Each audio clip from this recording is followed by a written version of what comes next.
The wind howled low and mean through the pines, scouring the snowy clearing like it had a grudge. The air was so cold it didn't bite. It tore. The branches above rattled like old bones, and the snow beneath her was hard as stone. Catherine Morrow's arms were stretched awkwardly above her head, the iron manacle around her right wrist tight and blistered. The chain linked to the tree behind her creaked every time she shifted, which wasn't often anymore. She hadn't screamed in hours. What was the point? There was no one out here but the wind, the wolves, and whatever devil had it in for her. A raven landed on a branch above, tilting its head curiously, then croaked once. Its black eyes glinted. She stared up at it, dazed. "Go on," she rasped, her voice ragged from cold and thirst. "Nothing to peck yet. Come back in an hour." Her lips cracked as she spoke. Blood froze on them. The raven didn't move. Her head slumped forward. Her long, light brown hair clung in frozen strands to her cheeks, stiff with half-melted snow. Her dress, once pale green and warm, was torn and useless against the elements. Her boots were gone, ripped from her feet during the struggle. Her toes had stopped hurting. That wasn't good. Somewhere far away, a memory bloomed. Her father splitting logs in their Missouri homestead, laughing as she ran through the snow, bundled in furs.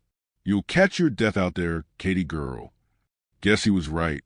She blinked slowly, eyes dry and unfocused. How long had it been? Hours? A day? The sun hadn't risen in what felt like forever. She remembered the men laughing. George's brother, Mal. The others. Drunk. Loud. Faces flushed from whiskey and sin. "Ain't nobody gonna find you out here, darlin'," one had said. Just snow and silence for miles. They had dragged her from a cabin. She'd fought. Scratched one of them. Bit Mal's hand. But it hadn't mattered. Not after he backhanded her hard enough to make stars burst in her vision. They tied her like some poor mutt to that pine and left without a backward glance. Said it was punishment. Said it was what happened when a widow tried to claim her own husband's land. Said a woman alone had no right to ownership. She'd yelled then. Screamed until her throat bled. Cursed them all. Even tried to drag the chain through the snow, scraping her wrists raw. But the tree wasn't moving, and neither was she anymore. The cold had set in her bones like a disease. She was too tired to cry, too weak to hope. Another memory came. George's laugh. Warm. Steady. "I don't care what my brother says," he'd told her once. "You're mine, Katie. This land's ours. We built it together." He died the next winter, fever in his lungs, before the baby ever had a chance. The snow fell harder now. It blanketed her like a shroud. Something shifted in the woods. Her eyes barely tracked toward the sound. Could be wind. Could be an animal. She wasn't afraid. Fear had left her sometime last night, carried off on the wind with her last good breath. Crunch. A soft, careful footstep. Then another. She tried to raise her head, but failed. All she managed was a groan, thin as frost. A shape emerged through the trees. Tall, wrapped in dark furs. On horseback. Her frozen heart thudded once. Was it Mal come back to gloat? No! This figure moved different. Quiet. Controlled. The horse snorted steam into the air and stopped. The rider dismounted. His boots barely made a sound on the snow. She tried to form a word. "Please." But it came out broken, dry, and meaningless. The man approached slowly, like he was stalking prey. His face was half covered with a scarf, but his dark eyes shone beneath a fur-lined hood. He took in the scene with grim understanding. She tried to flinch when he knelt beside her. Her arms didn't obey. His gloved hand gently touched the chain, then her wrist. His eyes narrowed. Not cruelly, curiously, like he didn't understand how a person could do this to another. He murmured something in a language she didn't recognize. The words were soft. Low. Lakota. She blinked, eyes wide with sudden clarity. He wasn't one of them. She felt the world tilt slightly beneath her. Something inside her cracked. Not pain, not relief, just a sharp realization that maybe, just maybe, she wasn't to die out here after all. The man stood again, scanning the woods like a hawk. Then, without hesitation, he pulled a small hatchet from his belt. With 3 quick, Precise strikes. The manacle's clasp snapped. The chain slithered down the tree like a snake, hissing against bark. Her body slumped forward. He caught her. He didn't speak, just lifted her as if she weighed nothing. She felt the heat of him through layers of hide and leather. His heartbeat was steady where her cheek rested near his chest. Her lips trembled. "Why?" she managed, barely. He didn't answer. Didn't need to. The last thing she saw before the world turned black was the horse's flank beside her, and the snow falling in slow, silent sheets like feathers. Warmth. She thought she was dead. There was no other explanation. The fire cracked somewhere close. Her skin prickled, not with cold this time, but heat. Glorious, aching heat. Her eyes fluttered open, heavy and raw. She lay inside a rounded structure, hide walls, wooden frame. A teepee. Furs covered her. Something smelled sharp and earthy. Herbs, burning wood, smoke, something roasting. She tried to sit up, failed. A shadow moved nearby. It was him, the man who'd saved her. He sat by the fire, silent, stirring something in a pot. His profile was lit orange by the flames. High cheekbones, long hair tied back in a leather thong. His chest was bare beneath an open vest of wolf fur. Scars lined his arms, not savage, but old, like he'd survived many things. She croaked, "You?" He turned, met her gaze. She couldn't read his face. Couldn't read anything anymore. He stood, took a carved wooden bowl, and brought it to her lips. Rabbit stew, rich and oily. She sipped, gagged, then took more. "You saved me," she whispered after a while.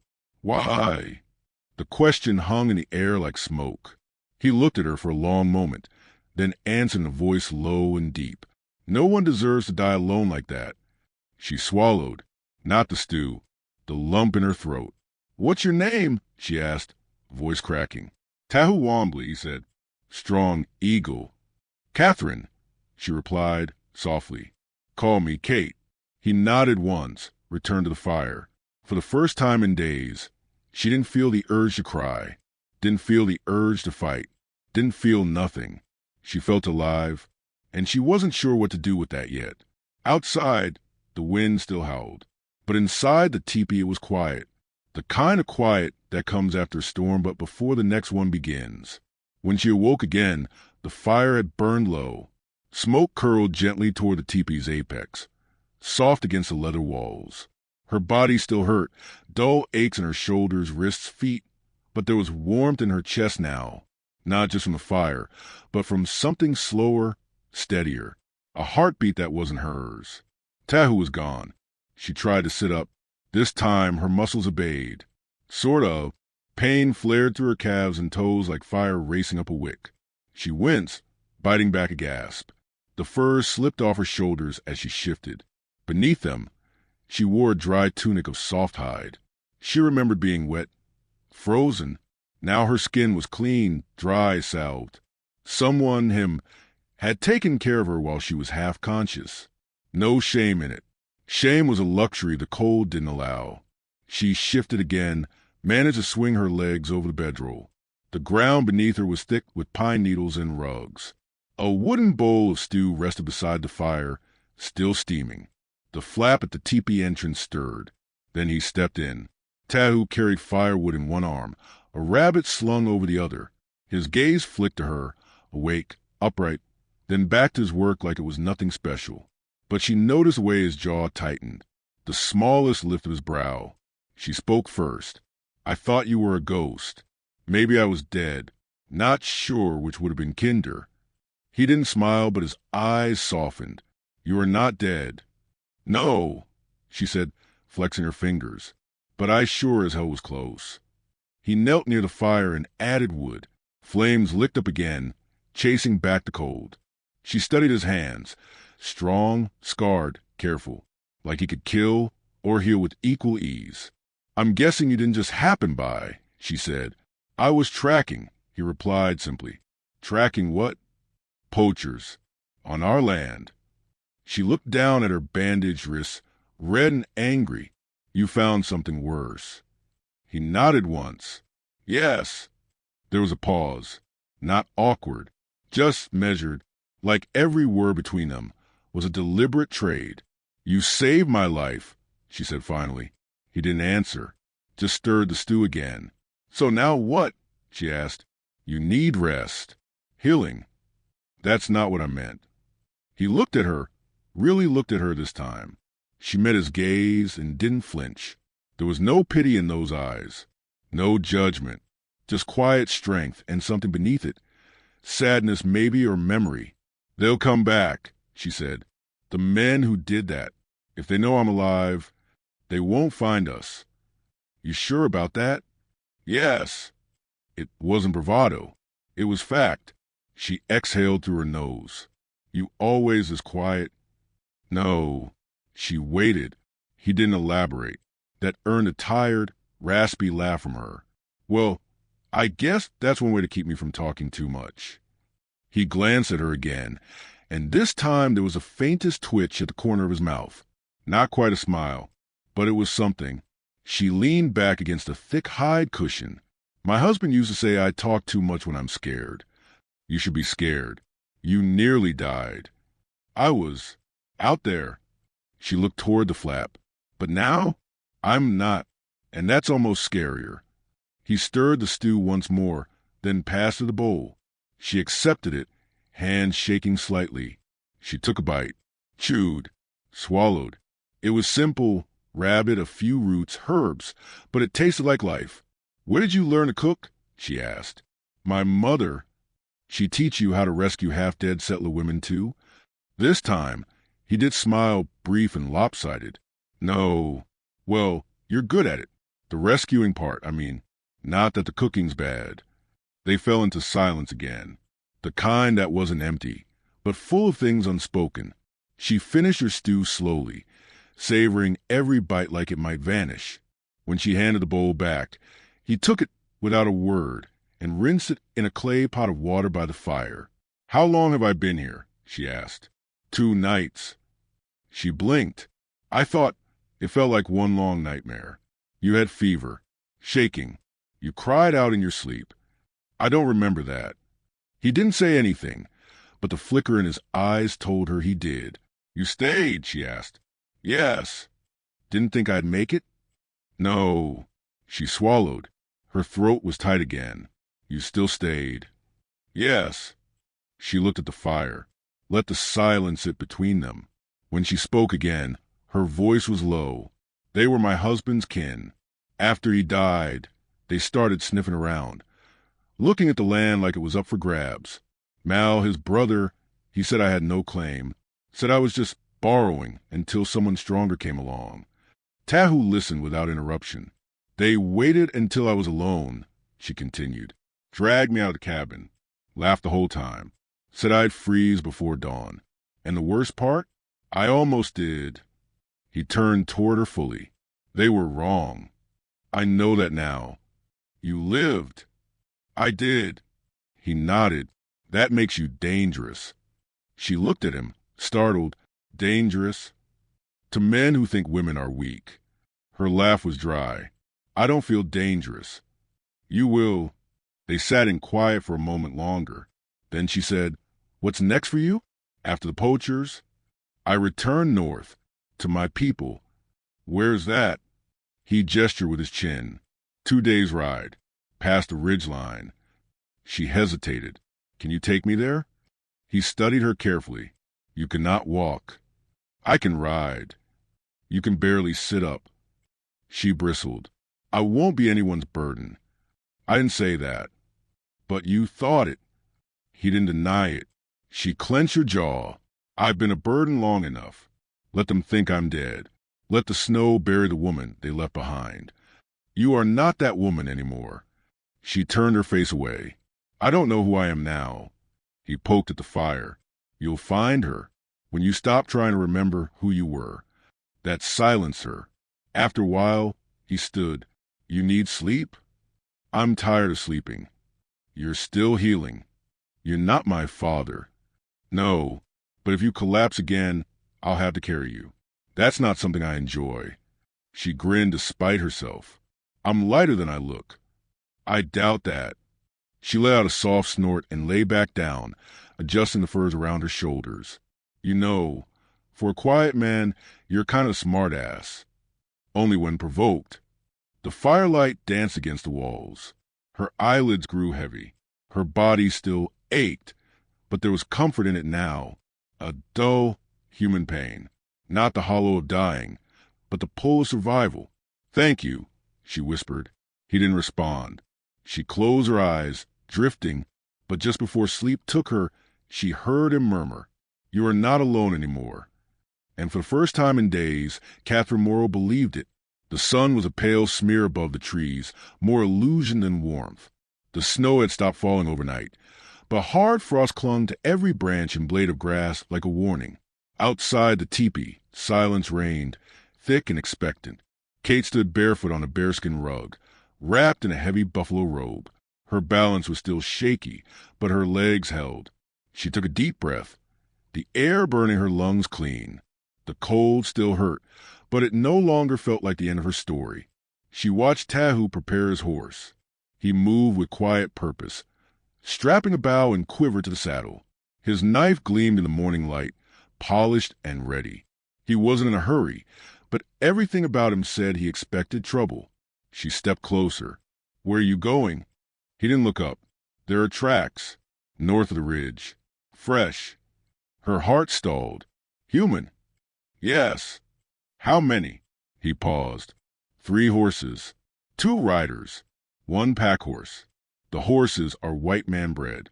Shod, not trappers. She pulled the robe tighter around herself. "It's them." He didn't confirm. He didn't have to. "I told you they'd come," she said quietly. He met her eyes. "They're searching, not yet certain of what they lost." Kate's voice dropped low. "They think they left me dead. Then we will keep it that way." She stepped in front of him, chin lifting. "I want to help." "No, I'm not going to sit in that tent like a ghost. Not again." "You're not ready." She bristled. "Don't decide that for me." He adjusted a saddle strap, then straightened. "If you die out there, they win." "I already died out there," she snapped. "What you found was bones wrapped in skin." He studied her a long moment. "You carry fire now. That's good, but fire doesn't make you faster than bullets. I can shoot." "With what?" "You think I kept a rifle next to the stew pot." A beat of silence passed. Then she reached into the fur lining of her robe and produced a small, battered revolver. Rusty, worn, but loaded. Tahu arched a brow. "I took it off one of them. Before they left me." He dropped it when I clawed his face. Tahu didn't laugh, but something like pride flickered in his expression. He nodded once, not in approval but acknowledgement. "You ride behind me," he said. She smiled faintly. "I'll try not to fall off." They rode without speaking. The snow muted the world into a canvas of white and shadow. Pines stretched tall and silent overhead, the wind whispering through their needles like secrets. Tahu led the horse through shallow ravines, frozen creeks, winding game trails. The hooves left prints behind them, evidence of their passing, but he seemed unconcerned. What mattered was what lay ahead. By midday, they reached the ridge. Tahu dismounted, inspecting the ground. He crouched, fingers brushing the snow. 3 hours old. They camped here briefly. Kate slid off the horse, wincing as her legs adjusted to standing again. "How do you know?" He pointed. "Horse dung. Still warm beneath the crust. Broken twigs. Boot prints, wide set. 1 man limps. Bad ankle." She looked at him, amazed. "You can see all that?" "I can see more." He stood. "One of them carries your scarf." She went still. "Which one?" He nodded eastward. "The one that limps." He used it to clean blood from his hand. Kate stared at the track marks, fury and nausea twisting in her gut. Her hand drifted to the revolver tucked beneath the robe. Cold metal. Heavy. Comforting. "They're getting close," she whispered. Tahu nodded. "Too close." They rode until the sky began to bleed orange behind the trees. Tahu led them to a small outcropping, a rocky ledge overlooking a frozen creek. He slid from the saddle and raised a hand. "We wait here." Kate didn't argue. She dismounted and followed him to a narrow space between two large boulders, sheltered from view. He crouched, bow in hand, scanning the horizon. "They'll cross the creek by dusk," he said. Kate crouched beside him. "You've done this before?" He didn't answer, but she knew. Warrior, hunter, tracker, protector, not a rescuer by trade, but by heart. She adjusted the revolver's grip, testing the trigger. What happens when they cross? If they don't see the tracks, they'll pass through. If they do, they'll follow. She swallowed. And if they follow, then we let them get close. She looked at him sharply. Close, closer than fear allows. Close enough to kill without missing. The silence that followed was not empty. Below them, the creek ran slow and half-frozen, a black vein in the white forest. Snowflakes drifted again, thin and fluttering. A raven landed on the boulder above them. Croaking once, it tilted its head down at Kate, then hopped once, as if remembering her. She smirked. "Still waiting, are you?" Tahu glanced at her, confused. "Never mind," she said. The sound came before the shape. Hoofbeats, slow and methodical, crunching frost. Then 3 figures emerged from the trees across the creek, silhouettes in the dying light. Kate's breath caught. Even from this distance, she knew them. Mal rode first. His broad shoulders hunched in a fur coat, a rifle across his lap. The limp belonged to a man behind him. Jude, the nervous one, always smiling too wide, always too eager to follow orders. The third man she didn't know well, but he had been there that night, laughing. Her hand clenched the revolver. Tahu remained perfectly still, a statue in flesh. "They're stopping," she whispered. "They see the old trail, not ours." Below, the riders paused, glancing around. One dismounted to inspect the ground. He knelt, tapped Mal's arm, spoke. Mal swung off his horse, spit into the snow, then pulled something from his coat pocket. A green scarf. Kate's scarf.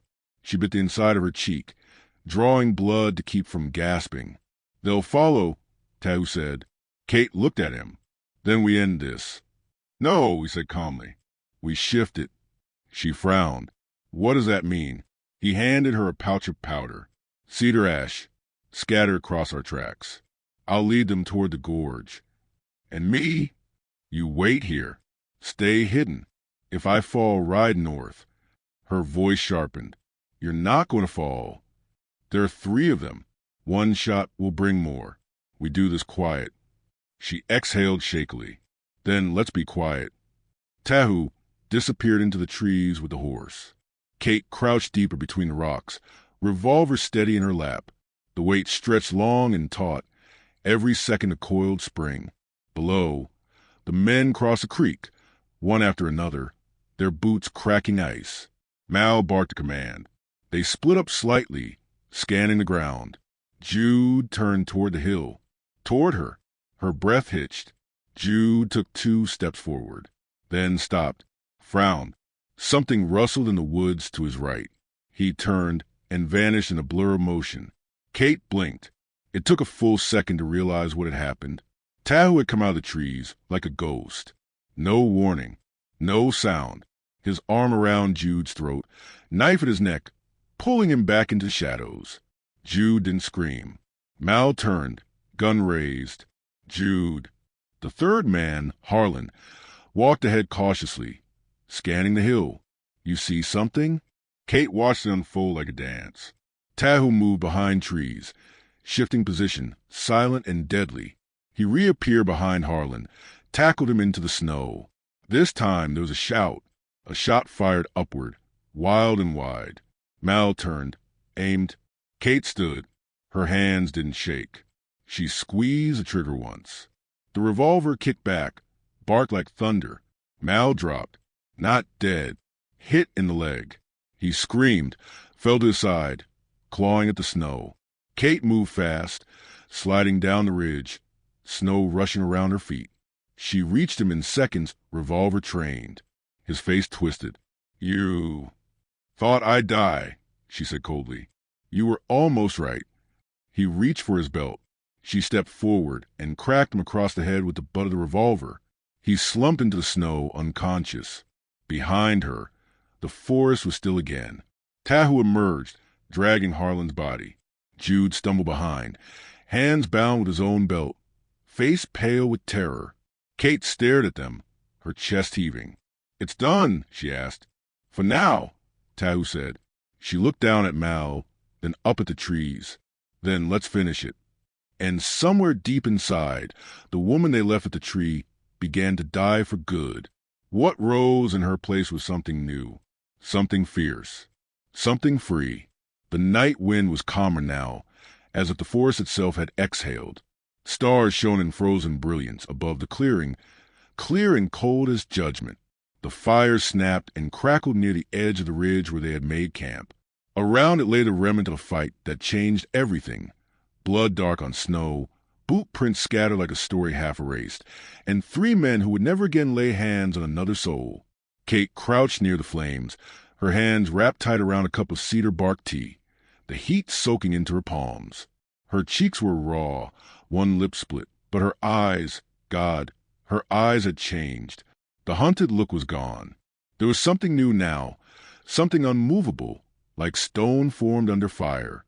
Across from her, Tahu sat sharpening his blade. The sound of stone on steel was rhythmic, steady like a heartbeat. He hadn't spoken much since it ended. He didn't have to. Everything between them had already been said in glances, actions, and the way he'd risked his life for her, without question. Mal lay bound beside one of the trees, unconscious, his wound bandaged only enough to keep him breathing.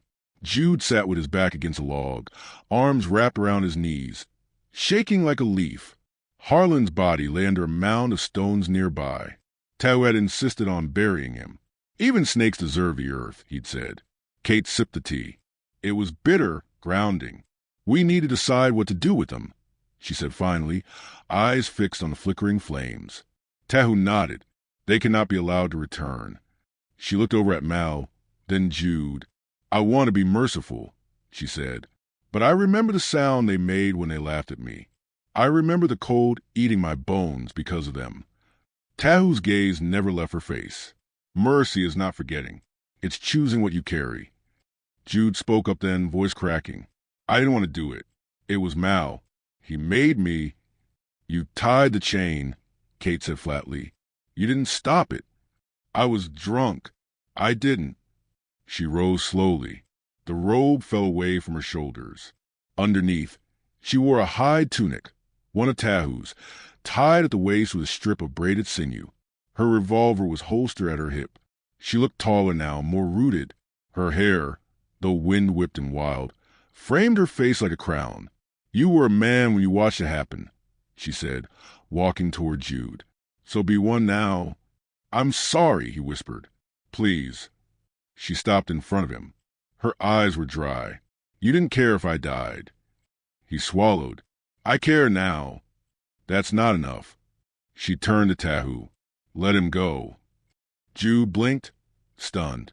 Tahu raised an eyebrow. She nodded. "Let him go. Give him a story to carry. Let him crawl back to whatever town still thinks he's a man, and let him live with the truth of what he did." Tahu considered that. And Mal... She looked at the man who had been her brother-in-law, who'd once toasted at her wedding, who'd grinned while chaining her to a tree. "He doesn't leave here." There was no anger in her voice, no bitterness, only certainty. A final verdict rendered without violence. Tahu rose. The knife was still in his hand, its edge gleaming.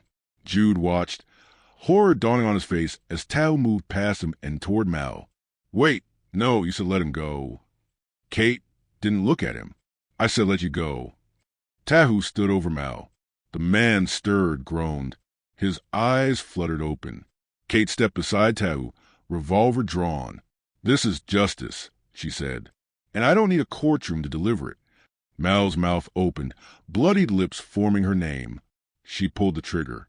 The gunshot rolled across the trees like thunder. Then silence. Tahu took the gun from her gently. She let him. Her hand was trembling now. Together, they buried him where the pines leaned close, near the rocks. They didn't speak during the burial. Words would have cheapened it. Jude was gone by morning. He left before sunrise, leaving behind only a ragged trail of footprints and the scent of fear. Kate stood at the edge of the creek, watching the pale orange dawn bloom above the trees. Her breath steamed in the air. The robe wrapped around her shoulders again, but she no longer clung to it like armor. It was just warmth now, nothing more. Tahu approached quietly, stopping beside her. "He'll talk," he said. "I hope he does," she replied. "Let the whole world know I survived. You're not going back." "No," she shook her head. "There's nothing left for me there." Tahu nodded, unsurprised. "Then where?" She looked at him. "I was thinking north." His lips twitched. "To my people? Unless you were planning to shake me off like an old burr." He shook his head. "You ride well for someone who nearly died." "I shoot better too," she said with a ghost of a smile. "You'll need both," he said. "The trail is long, wild, unkind." "So am I," she said, meeting his eyes. He held her gaze, and something passed between them. Not romance, not yet. Something deeper. A vow not spoken aloud. Respect, partnership, trust earned in blood and silence. They packed light. Furs, herbs, weapons, dried meat. The teepee came down in minutes. Tahu's horse carried most of the weight. Kate walked for a while beside him, leaning into each step with slow confidence. Before they left the ridge, she turned once more, looking back. That place would never leave her, but she wouldn't belong to it anymore. The woman chained to a tree was dead, her bones buried with the snow and the silence. What walked away was something different, something built from pain and ash and fire. They rode north into the rising sun, two figures etched against the white wilderness, no longer strangers. And if the wind carried whispers behind them, of justice served, of a woman left for dead, who returned like a storm, they let it. Some stories were meant to be carried. Others were meant to be told. So if this story moved you, don't forget to like, subscribe, and share your thoughts in the comments. And remember, never leave a woman to die in winter. She might come back with a warrior